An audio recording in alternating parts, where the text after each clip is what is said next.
உடைய modern survey இன் Tamil YouTube சேனல்ல, இப்ப நான் பார்க்கக்கூடிய இந்த வீடியோவானது, நேஷனல் ஹைவேஸ் அத்தாரிட்டி ஆஃப் இந்தியாவிலிருந்து வெளியானக்கூடிய ஒரு வேலைவாய்ப்பு.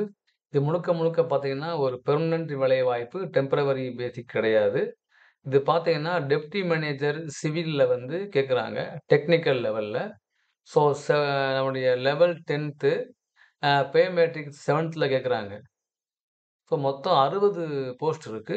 என்ன ஒரு சின்ன ஒரு இதுன்னா, இந்த பெர்மனன்ட் போஸ்ட்ட வந்து 2024 கேட் எக்ஸாம்ல வாங்குன மார்க் அடிப்படையில தான் இந்த போஸ்டிங் போடுறாங்க. அதுல டெப்டி மேனேஜர் டெக்னிக்கல்ல 60 போஸ்ட் இருக்கு இல்லைங்களா?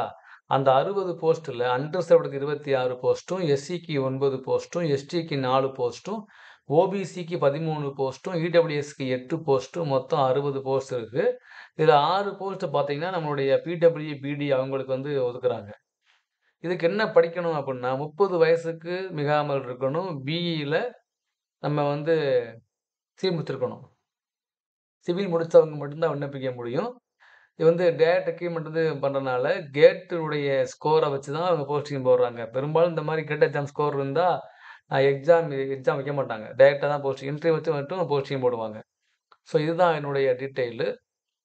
மத்தபடி கவர்மெண்ட்ல என்ன ஒவ்வொரு கம்யூனிட்டிக்கு ரூல் ஃபாலோ பண்றாங்களோ, அத இவங்க ஃபாலோ பண்றாங்க. ஸோ விருப்பம் உள்ளவங்க அப்ளை பண்ணுங்க. 2024 கேட் எக்ஸாம் எழுதுனாங்க இல்லையா? அவங்க மட்டும் தான் அப்ளை பண்ண முடியும். மத்தவங்க யாரும் அப்ளை பண்ண முடியாது. ஸோ வந்து அப்ளை பண்ண லிங்க் பார்த்தீங்கன்னா, www.nationalhighwayauthority-of-india.gov.in அதுல போனீங்க அப்டின்னா, அபௌட் அஸ் இருக்கும். அது அபௌட் அஸ்ல போனீங்கன்னா, ரெக்ரூட்மென்ட் இருக்கும். அதுல போனீங்கன்னா, வேக்கன்ஸிஸ்ன்னு இருக்கும். அதுல போனீங்கன்னா, க க அதுல போனீங்கன்னா கரண்ட்ன்னு இருக்கும். அதுல போனீங்கன்னா, நம்மளுடைய இந்த click on the advertisement of deputy manager டெக்னிக்கல்ன்னு இருக்கும். அத கிளிக் பண்ணீங்கன்னா, ஆன்லைன் அப்ளிகேஷன் இருக்கும். அதுல போய் என்ன பண்ணீங்க, ப்ராப்பரா அப்ளை பண்ணிக்கிறலாம். அவங்க சொல்லக்கூடிய அந்த அந்த எம்பி சைஸ்ல உங்களுடைய ஃபோட்டோ, சைனு, உங்களுடைய 10த், 12த், பிஇ எல்லா மார்க் ஷீட்டையும், உங்களுடைய கேட் ஸ்கோரையும் என்ன பண்ணணும் பிடிஎஃப்பா நீங்க உள்ள குடுத்துறணும். அப்புறம் நெக்ஸ்ட் பண்ணிட்டு, ஒவ்வொன்னா நீங்க ப்ராப்பரா பண்ணி நீங்க அப்ளை பண்ணணும் அவ்வளோதான். ஸோ கேட் எக்ஸாம் எழுதின கடந்த ஆண்டு கேட் எக்ஸாம் எழுதின சிவில் முடித்த உங்களுடைய ஃப்ரெண்ட்ஸுகளுக்கு இந்த வீடியோவ ஷேர் பண்ணுங்க. நல்ல வாய்ப்பு. Confirmed job. அதான் முக்கியம் இதுல. ஸோ நேஷனல் ஹைவேஸ்ல வந்து டெப்டி மேனேஜர் டெக்னிக்கல் லெவல்ல ஒரு போஸ்டிங் வருதுன்னா, அது மிகப்பெரிய நல்ல ஒரு ஆப்பர்ச்சுனிட்டி தான். ஸோ மிஸ் பண்ணாதீங்க. அப்ளை பண்ணுங்க. உங்க ஃப்ரெண்ட்ஸுக்கு ஷேர் பண்ணுங்க. Thank you.